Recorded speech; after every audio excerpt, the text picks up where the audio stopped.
Pronto mondo? Missione Misericordia, a cura del Centro Missionario della Diocesi di Padova.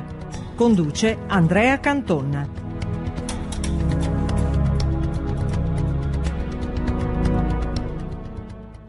Cari amici della missione, buona Pasqua.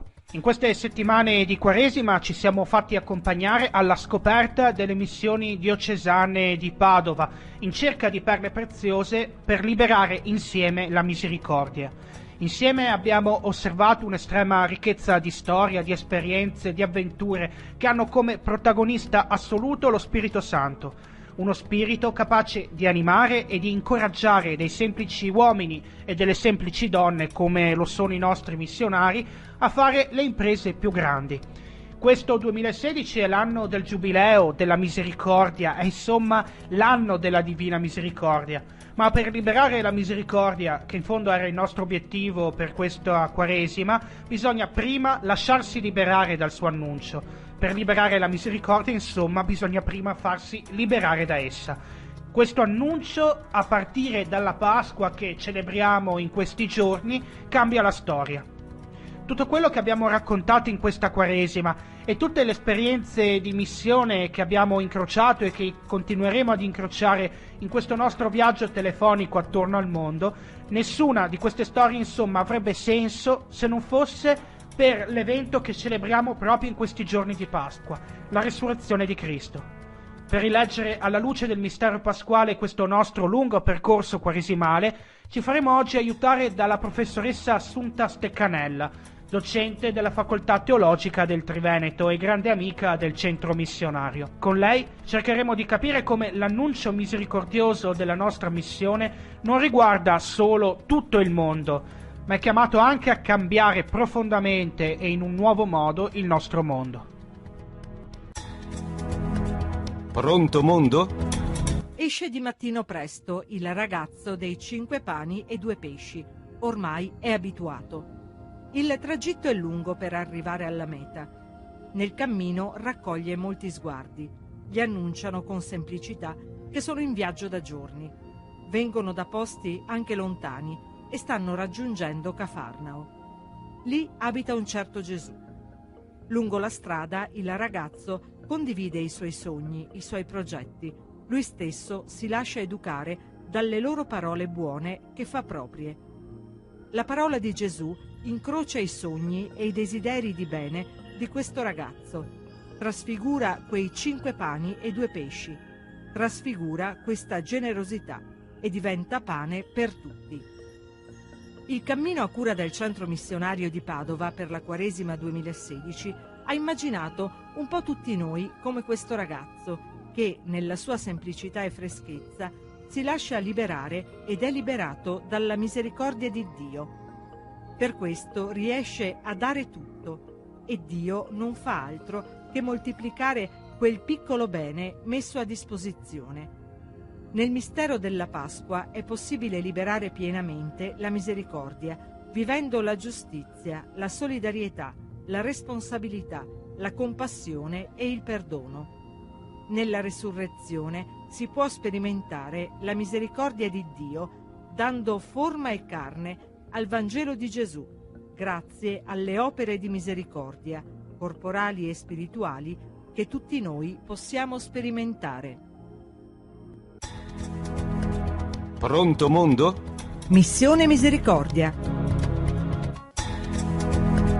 Pronto mondo? Missione Misericordia. Ancora buona Pasqua, cari amici di Pronto Mondo Missione Misericordia. Con questa puntata pasquale concludiamo idealmente il nostro percorso quaresimale prima di ricominciare dalla settimana prossima ad aprirci al mondo e alla varietà della missione padovana. Siamo in collegamento con la professoressa Assunta Steccanella della Facoltà Teologica del Triveneto. Grazie professoressa. Grazie a voi dell'invito, buongiorno e buona Pasqua a tutti.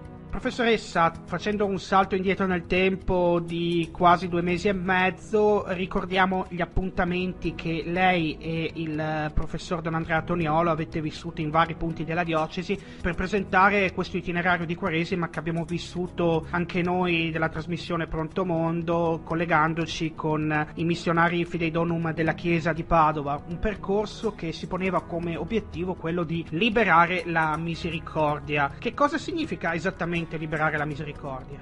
Il cammino si è sviluppato a partire da un'intenzione di fondarlo su ciò che è determinante per l'azione sulla quale poi avete riflettuto, ossia la categoria di misericordia, che necessita tuttavia di essere liberata sia dal punto di vista concettuale che dal punto di vista concreto. Dal punto di vista concettuale perché spesso purtroppo si tende a confonderla con un buonismo un po' debole, un buonismo che non fa emergere sufficientemente l'idea di giustizia, per esempio. E poi, superato questo fraintendimento che ne indebolisce la percezione, liberarla anche concretamente, cioè farla diventare carne nel quotidiano delle nostre comunità. Ed è stato questa piccola riflessione sulla quale poi si sono sviluppate le tappe di liberazione della giustizia, della solidarietà, della responsabilità, della compassione e del perdono con le quali si è camminato durante tutta la Quaresima. Proviamo un attimo a ripercorrerle queste tappe. La prima settimana, liberare la giustizia, abbiamo sentito in collegamento il nostro Don Benedetto Zampieri, un Fidei Donum, il più fresco dei Fidei Donum in Brasile, che fra poco arriverà in Roraima, una diocesi dell'Amazzonia. Che cosa significa la liberare la giustizia anche qui da noi a Padova?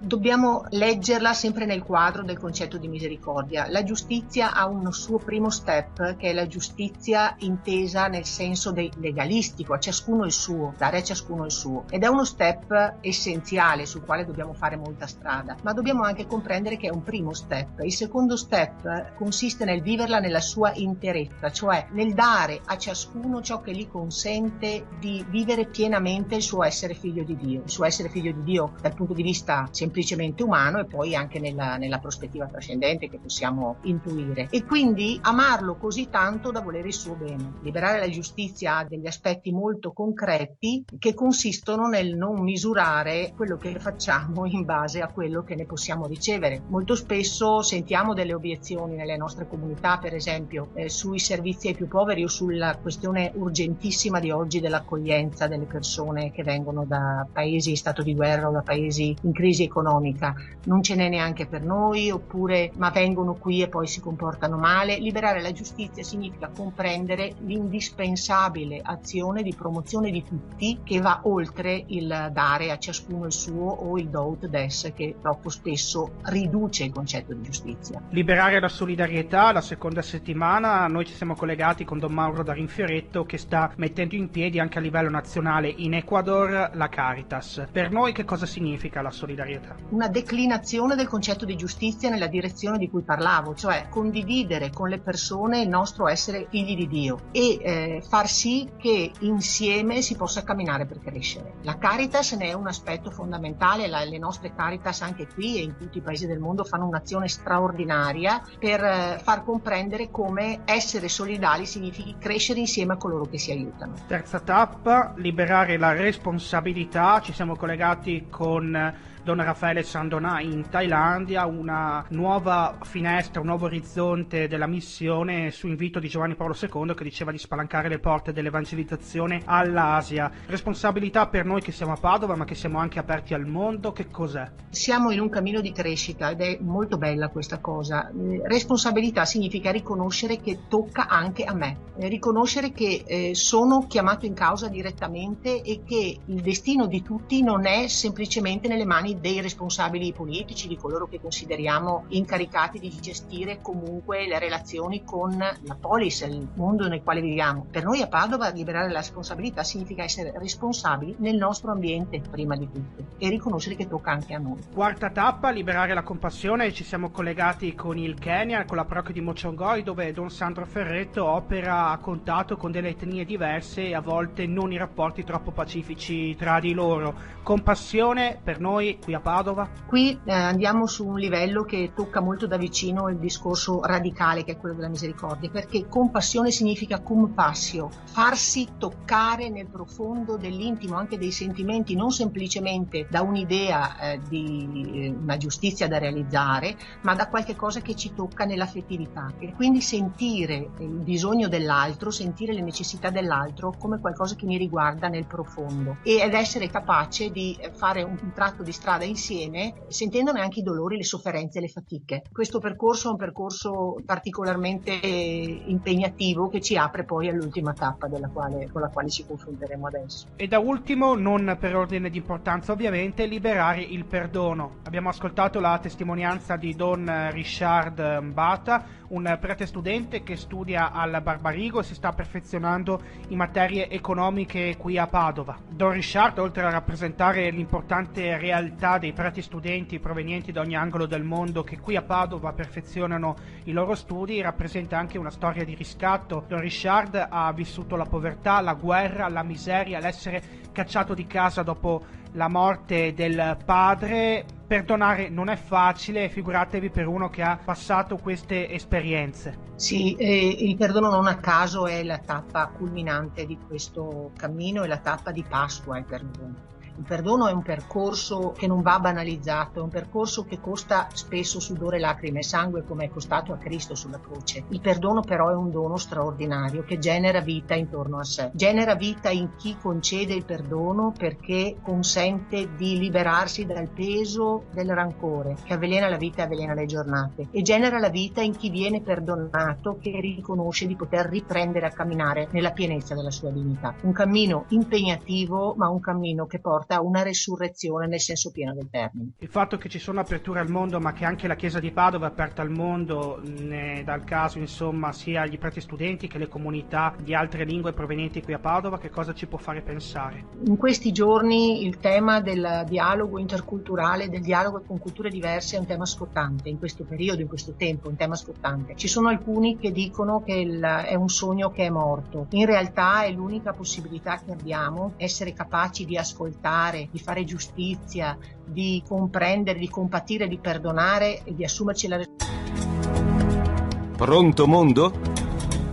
Ancora in collegamento con la professoressa Assunta Steccanella della Facoltà Teologica del Triveneto, e ancora buona Pasqua. Grazie ancora, professoressa. Grazie di nuovo a voi. Abbiamo ripercorso in pochi minuti le tappe che abbiamo vissuto nella Quaresima, delle tappe che ci hanno portato sia a conoscere aspetti della misericordia da declinare nella vita concreta, sia i volti della missione padovana, i fidei donum all'estero e un prete studente accolto qui a Padova. Però missione è ancora più di questo, non sono solamente gli atti concreti con cui essa si manifesta al mondo. No, il concetto di missione è un concetto che abbiamo necessità di riscoprire nel suo significato autentico, perché missione è un carattere costitutivo della Chiesa. La Chiesa o è missionaria o non è, e questo significa che missione non è riducibile solo al rivolgersi alle persone, ai popoli che non conoscono Cristo, oppure nel rivolgersi alle persone più lontane, agli abbandonati, ai carcerati, ai malati. Missione è l'azione stessa della Chiesa che diffonde il Vangelo, e di questo dobbiamo recuperare una consapevolezza forte, perché l'azione di annuncio, l'evangelizzazione, è lo snodo sul quale si gioca poi il futuro stesso della Chiesa, lo snodo da cui la Chiesa è nata, l'annuncio del Vangelo, e quello che la tiene in vita. Perciò è molto importante che recuperiamo proprio l'idea che la Chiesa vive in stato di missione e vive proclamando continuamente la gioia della Pasqua dalla quale lei è stata generata. Che cosa possiamo imparare per questo dai nostri missionari ad gentes, per la costituzione stessa della Chiesa? E loro sono per noi un segno, un'icona importantissima. Ci dicono che vale la pena spingersi fino nei luoghi più lontani, spingersi fino dalle persone che sono meno vicine al nostro quotidiano, per proclamare la notizia di Gesù morto e risorto. Che questa buona notizia è in grado di rendere più bella, salva la nostra vita, salva non solo in prospettiva della vita dell'eterno, ma salva in prospettiva di questa vita concreta terrena. Questo loro andare, questo loro uscire senza garanzie, questo loro uscire senza essere sollecitati direttamente da un'urgenza, dovrebbe spingere anche noi ad uscire forse da prassi che tendiamo a vivere in modo un po' ingessato a volte e a non avere paura di ricominciare continuamente ad annunciare la buona notizia alle persone che incontriamo. È una dimensione che dobbiamo assolutamente recuperare. Qual è poi la dimensione importante dell'animazione missionaria sul territorio, sia essa fatta da fidei donum rientrati, da religiosi o da gruppi missionari di laici?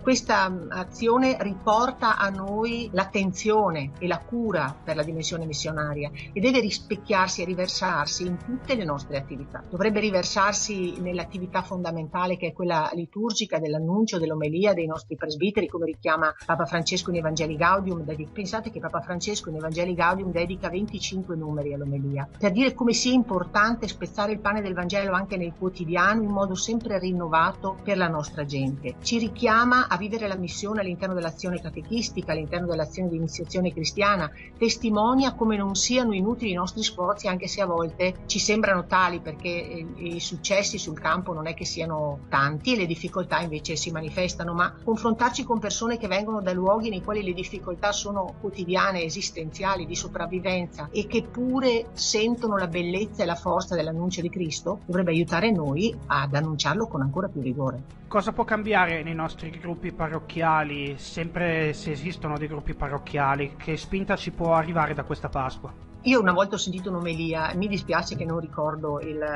nome del presbitero di Padova che ha fatto quell'omelia meravigliosa qualche anno fa, non l'ho più dimenticata, nella quale lui raccontava come la Pasqua significhi nella nostra vita quotidiana prendere gli inciampi, le pietre, i massi che ci fanno inciampare nel cammino, che ostacolano il nostro cammino, e farli diventare fondamenta per la costruzione di qualche cosa di grande, di bello, di nuovo. Farli diventare quasi i ciottoli di una strada ben salda sulla quale camminare verso un futuro migliore di speranza, di apertura. E quindi questa Pasqua dovrebbe essere, speriamo che ogni Pasqua sia Pasqua di resurrezione nelle nostre comunità, nel senso di aiutarci a vedere nelle difficoltà quotidiane della pastorale, nelle difficoltà quotidiane dell'incontro con l'altro, degli spunti e dei punti di forza per continuare ad annunciare la buona notizia che è capace di trasformare il dolore in vita, la morte in vita, il buio in luce. Mi diceva tempo fa che senza la missione la Chiesa perde il suo senso di esistere, perché proprio la missione e l'evangelizzazione è il suo atto costitutivo. Com'è possibile evangelizzare e annunciare nelle nostre comunità dove il numero non solo dei praticanti ma anche dei cristiani sta diminuendo per una secolarizzazione sempre più estesa? Il punto da cui partire è la misericordia? Il punto da cui partire è la misericordia.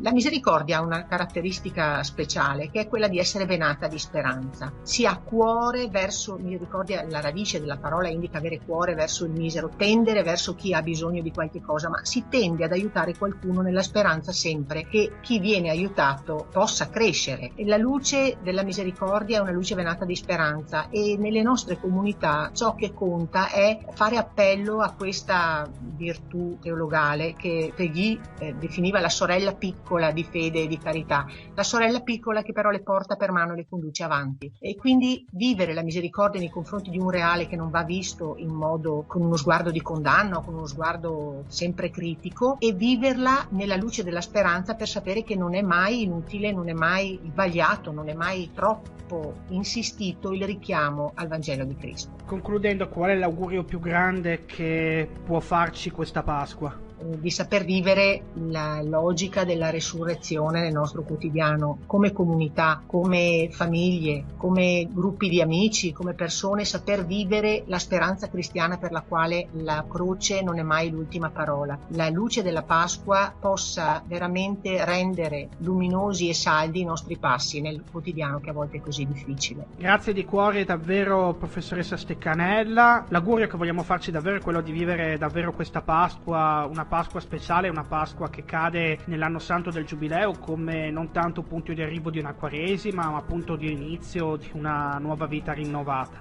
Io ringrazio tutti voi dell'ascolto e voglio che giungano a tutti i miei auguri di buona Pasqua più sinceri e più cari. L'appuntamento con noi, cari amici della missione, cari amici di Pronto Mondo Missione Misericordia, è per la settimana prossima, per un collegamento dal cuore della missione in un paese molto lontano dal nostro. Grazie ancora e buona Pasqua.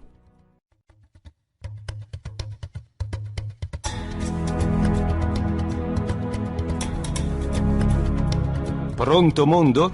Missione Misericordia, a cura del Centro Missionario della Diocesi di Padova.